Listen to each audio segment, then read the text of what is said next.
So this evening, I'm going to cover about 10 different issues, and you will be limited to 1 minute and no minute more. I make the late Diane Rehm look like a nun when it comes to cutting people off. So yeah. Oh. Awesome. But really, I'll just ring this bell, and if you keep going, then I'll smash this. I think one of the biggest issues that's shaped last campaign cycle, as well as this upcoming cycle, is the topic of education. Given that HEB is so well known for its schools, it's considered a top priority for why people move here. Where's public education on y'all's list? So you skipped opening statements. There were opening statements. We did not. So Josh's going to go first, and then we will dive right into public education. Oh, thanks. I was so excited to get this over with. Excuse me just a second. Can you guys let Josh come up there and turn this mic up, please? Because I can't hear you at all in the back. I can't even hear me. Oh, no. I know.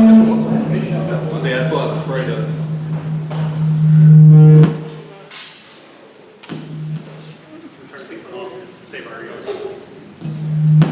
Okay, just leave that off until you guys are speaking, and when he's speaking, he can turn his on. Try that. We're going to be a well-orchestrated team. You'll switch off, I'll switch on. I'm just going to tell y'all to shut up. Okay, Jeff, you're first. All right. You'll have to switch off. Did that work this one? Man, okay, just go and we'll figure it out a little bit. I mean this. You got this, man. Do y'all hear that? I think you'll have to turn your microphone off so this reverberates. Let's see. Can you hear me in the back there? You need a microphone. Yes, please. I would say whoever's in charge of our technology, perhaps we should figure out. Wait. Yeah, we need microphone. Magic. It's magic. Okay.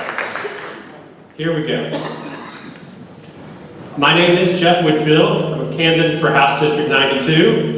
I want to thank everyone here for coming out this evening to participate in the most important process that we have in our country, the democratic process of voting and engaging in elections. So thank you for being here.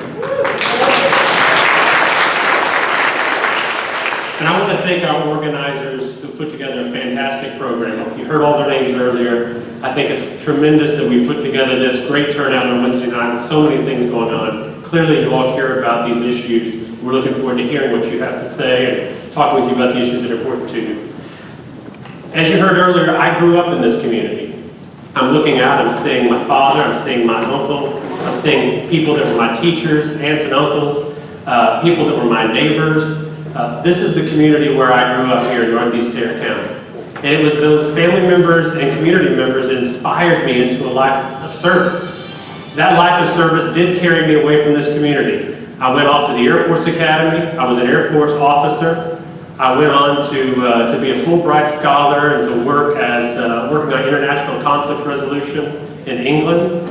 From that, I had an opportunity to then work as a legislative aide for the longest serving senator in our state, John Whitmire, working on important legislative issues in the 79th session.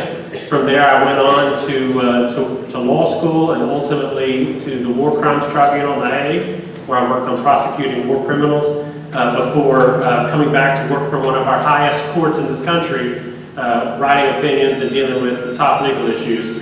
So I have a lifetime of service, but those people that inspired me to go and serve are the people that have inspired me to come back and serve in our community. And now is a time when we need people who can go to Austin and solve problems, and I've spent a lifetime doing that. And I would be honored to do that for this community. I can guarantee you that I'm going to be someone who listens, who doesn't come in with preconceived ideas about what's important. Thank you.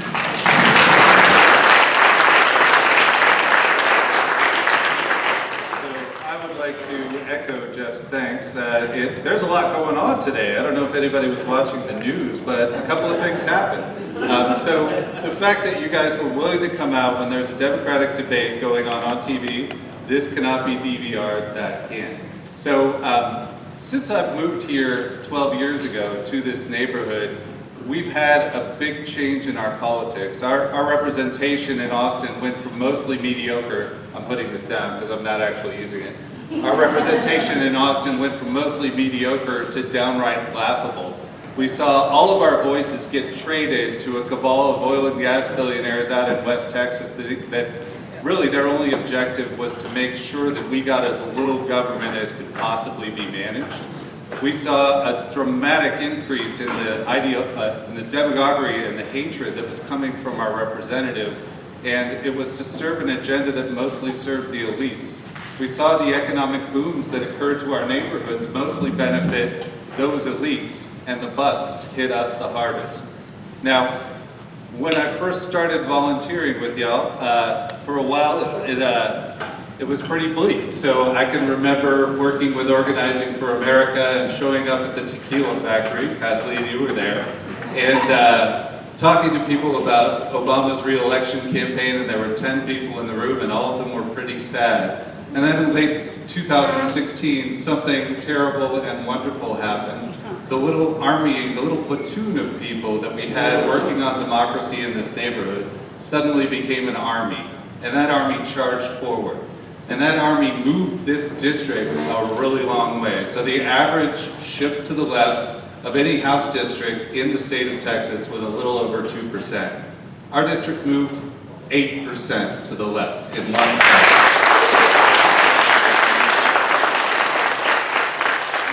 And that happened because of all y'all. So thank you very much for doing that, and I'm looking forward to tonight. Thank you.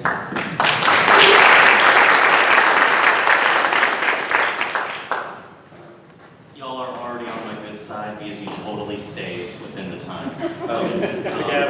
Yeah, oh yeah, this is intimidating. Yeah, okay, good luck. So, okay, I spoiled what was supposed to be our first questions because I neglected to think of y'all, so forgive me. But going back to where's public education on your list of priorities? And I guess because you started, you should go, then you have 1 minute. I have 1 minute. Okay, 1 minute. I'm going to talk really fast. So public education is very important to me. That's why I have two of my kids in public schools. What the state legislature did this year to fund public education, they put in $9 billion. Unfortunately, we were so far behind in funding per student in public education that it had the effect of moving us from 42nd in the United States of funding per student all the way up to 41st. So big strides there. Unfortunately, we did not put any kind of structural mechanism in place to continue funding public education. As a matter of fact, that $9 billion borrowed from the next session.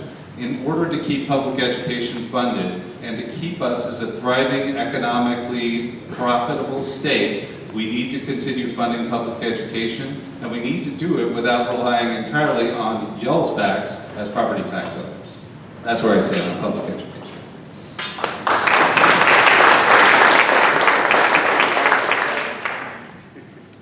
Go. Public education is an essential function of our government. It is actually a constitutional duty. We live in a state where the Supreme Court has, at various times in our history, almost declared that our public education system is unconstitutional. And yet our legislature continues to put Band-Aid fixes on this. Now, I agree. This most recent session was an extraordinary demonstration of what is capable when the legislature focuses on important issues and not bathroom bills. And so, but the problem is it was a Band-Aid fix. I am a child of the Birdville schools. I see one of my former administrators in the room, my classmates. My wife is a public school teacher. I've worked in public schools and volunteered in public schools for most of my adult life. And I am committed to public education. And I know you are as well. So what we're going to have to do is go down to Austin and say to the legislature that that Band-Aid fix last time is not the end of this. It was only the beginning.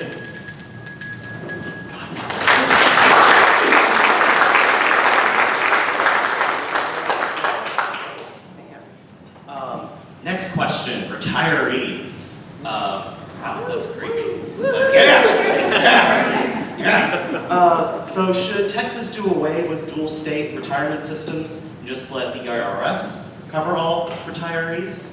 Or what's your stance? Do you have a stance? Do you need to think about this for a second?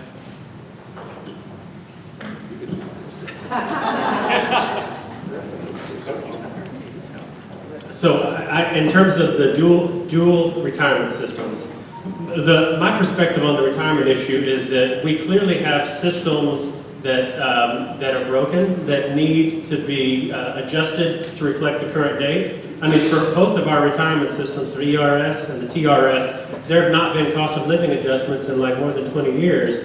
And so, again, I don't think I've read much about people scrapping the system, but I have read a great deal about the importance of us investing in those who invest in our community. And so teachers who dedicate their lives and spend more time with our children than sometimes we do, we cannot just pay them a second opinion on this.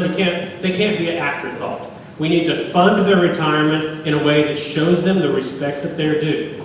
And so finally now, with us making the pension fund actuarially sound, we can do things.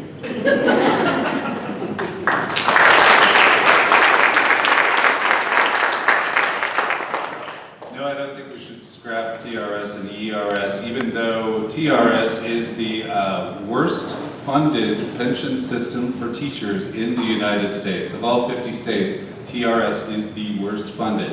And I think that actually one idea that I've heard floated is to combine ERS and TRS to make it more actuarially sound. There are more employees in ERS. I don't see turning it over to the IRS as a particular solution, but Kathy, did you get a COLA this year? Yeah, so we have had a COLA. 13th check. Yes. It's not a COLA, It's not, okay, so you got a 13th check, yes. So I agree that we should be funding cost of living adjustments for retired teachers every biennium, not every 10 years, but every biennium. And so for me personally, I trust public school teachers with my children every day. And I understand that they're putting themselves out there for my kids and working hard for them. So when I see Austin rating their pensions and their health care benefits, I take it personally.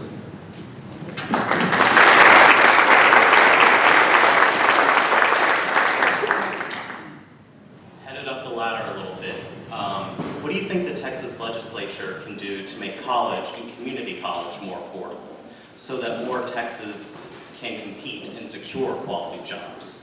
I don't even, who goes first? I'll go first. Okay, cool. So I absolutely agree that community college should be free with a few stipulations. So students should be able to get into a community college so long as they are showing decent grades and so long as we have mechanisms put into place that make sure that they do not unnecessarily punish students of low income, because this is crucial. There is nothing that is more effective at getting college educations into the hands of the economically disadvantaged than a free community college program. I would absolutely support that.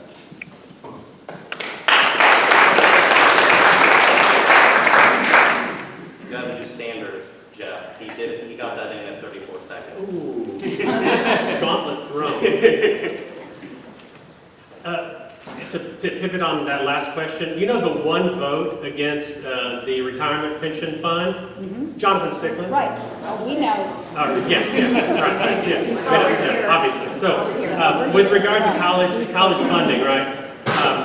One, our school systems are doing extraordinary jobs right now connecting themselves with our community colleges and beginning that process of getting our students in secondary education already into the college system and getting them ahead of the process. Obviously, we want to continue that in every way we can. But the other issue I find interesting on college education is studies show so much of the tuition increase. If you look to see where those tuition increases in our state schools are going, they're going to the administration. That the funds are then going to expand administration, not going to actual classroom education. And I mean, I get it that the administration wants to grow, but I think if we are going to be putting funding and focusing on higher education, we should expect the money goes to the students in classrooms.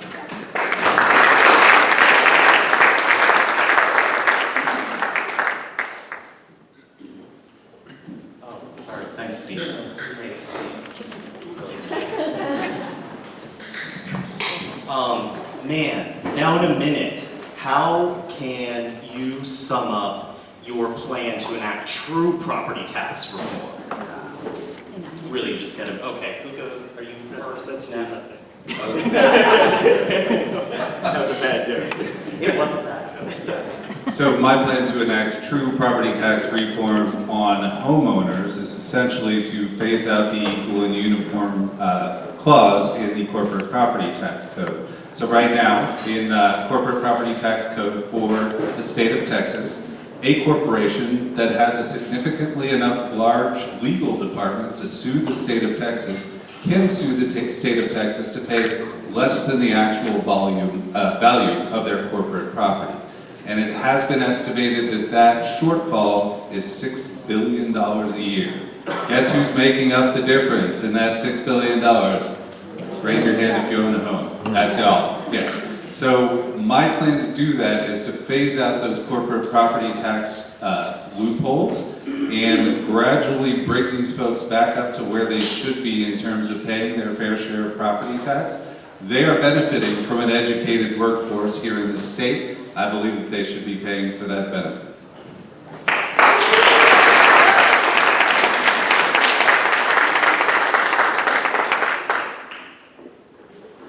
Ditto. I mean, this is a huge issue. I mean, this happened back in, I think, the early 2000s, where a really brilliant tax lawyer came up with this theory of equal and uniform. And what this means is, and usually you have to be able to afford high-priced lawyers.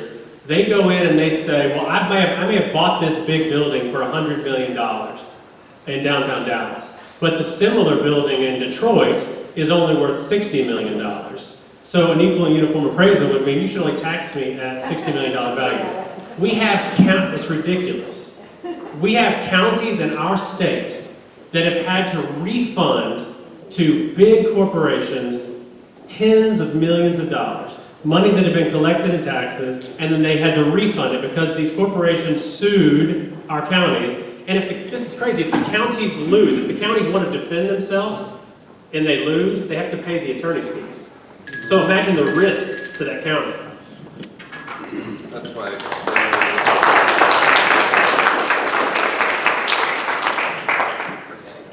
Yeah, it's on you now. Yeah. Now we're going to go on to the environment, and we have one key question. How will environmental groups grade you on clean air and water and increasing renewable energy, if at all? Yeah. Yeah, great, like scorecard kind of stuff, like Empower Texans, but good. So, yeah.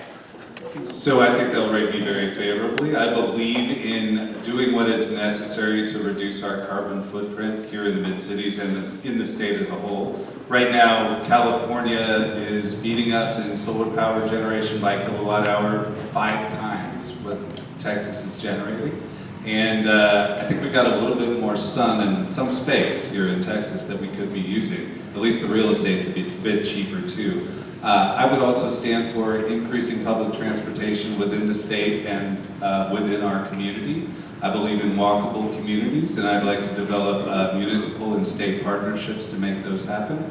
I believe in a freedom bill for solar power users. As it is currently, a solar power user can have their rates jacked up by their energy company just for installing solar panels on their house so that the energy company can still get theirs.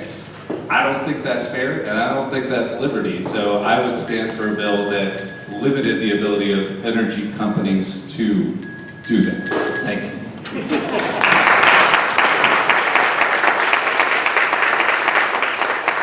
Everybody take a shot because you just said liberty. Oh, Good. Good. I didn't do it. Haha. Okay. All right. I think the environmental groups would rate me highly. I started out my legal career working on behalf of individuals who had been exposed to toxic chemicals because corporations agreed putting it out into the places where they worked. And I fought for veterans. I fought for workers to make sure that they saw justice after those exposures. And when I was an Air Force officer, I even worked with programs, the Air Force Center for Environmental Excellence, where our military was leading the way in trying to correct actions from the past with regard to environmental activity. So I've heard said before, we've only got one planet. I mean, we are in the process of fighting to save our democracy, which I'm sure we're going to keep talking about. We have challenges to the health of our democracy. We are also in a fight to save our planet. And so we have to ask the hard questions and recognize when the answers are driven by greed and call it out.